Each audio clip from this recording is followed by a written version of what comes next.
ಯೋಗೇಶ್ವರ್ ಅವರು JDS ಇಂದ ಸ್ಪರ್ಧೆ ಮಾಡಿಲ್ಲ ಅಂದ್ರೆ JDS ಅಭ್ಯರ್ಥಿ ಆಗ್ತಿರೋ ಗೊತ್ತಿಲ್ಲ, ನೋಡೋಣ ಇನ್ನು ಏನೇನಾಗುತ್ತೆ ಡೆವಲಪ್ಮೆಂಟ್. ಇನ್ನು 3 ದಿನ ಇದರಲ್ಲಿ ಏನು ಬೇಕಾದರೂ ಆಗುತ್ತೆ ರಾಜಕಾರಣದಲ್ಲಿ.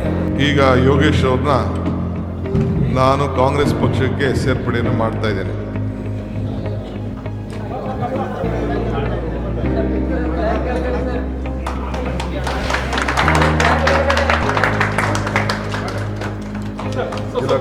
The political scene in Channapatna Assembly constituency is buzzing as former BJP MLC CP Yogeshwar have switched to Congress ahead of the by-election.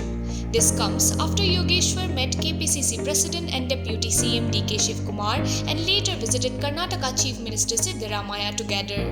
Yogeshwar has joined Congress and will file his nomination for the upcoming by-election on October 24 after resigning as a BJP MLC on Monday. ನಾನು ಇಷ್ಟು ದಿನ NDAಲಿದ್ದೆ, BJP ಸೇರಿದ್ದೆ, ಎಲ್ಲ ಮರೆತು ನಾನು ಕಾಂಗ್ರೆಸ್ಸಿಗನಾಗಿ ಉಳ್ಕೊಳ್ಬೇಕು ಅಂಥೇಳಿ unconditional ಆಗಿ ನಾನು ಪಕ್ಷ ಸೇರಬೇಕು ಅಂತೇಳಿ ನಾನು ತೀರ್ಮಾನವನ್ನು ಮಾಡಿದ್ದೇನೆ ಅಂಥೇಳಿ ನನ್ನನ್ನು ಬಂದು ಭೇಟಿ ಮಾಡಿದ್ರು.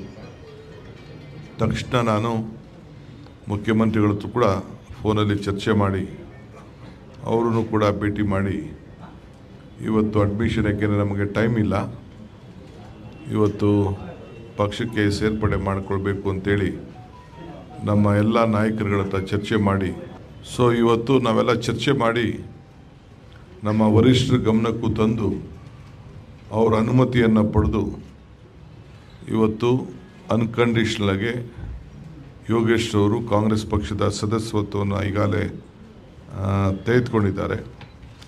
ಕಾಂಗ್ರೆಸ್ ಕಚೇರಿಗೆ ಬಂದು ನನ್ನ ಎದುರುಗಡೆನೇ ಬಂದು ಕಾಂಗ್ರೆಸ್ ಪಕ್ಷದ ಸದಸ್ಯತ್ವಕ್ಕೆ ಸೈನ್ ಹಾಕಿದ್ದಾರೆ. ಮತ್ತು ಬೇರೆ ಬೇರೆ ಕೆಲವು ಫಾರ್ಮಾಲಿಟೀಸ್ ಕೂಡ ಅವರು ಪಕ್ಷದ ಅರ್ಜಿಗಳನ್ನು ಸಲ್ಲಿಸುವಂಥ ಕೆಲಸ ಕೂಡ ಎಲ್ಲ ಮಾಡಿದ್ದಾರೆ. ಸೊ ಈ ಹಿನ್ನೆಲೆಯಲ್ಲಿ ನಾವೆಲ್ಲ ನಮ್ಮ ಪಕ್ಷದ ಮುಖಂಡರುಗಳು, ನಾಯಕರುಗಳು ಸಮ್ಮುಖದಲ್ಲಿ ಇವತ್ತು ಅವ್ರನ್ನ ಬರಮಾಡ್ಕೊಳ್ಬೇಕು ಅಂತೇಳಿ ತೀರ್ಮಾನ ಮಾಡಿ ನಾನು ಮಾನ್ಯ ಶ್ರೀ ಯೋಗೇಶ್ ಅವ್ರಿಗೆ ನಾನು ಸ್ವಾಗತವನ್ನು ಈ ಸಂದರ್ಭದಲ್ಲಿ ನಾನು ಬಯಸ್ತಾ ಇದ್ದೇನೆ.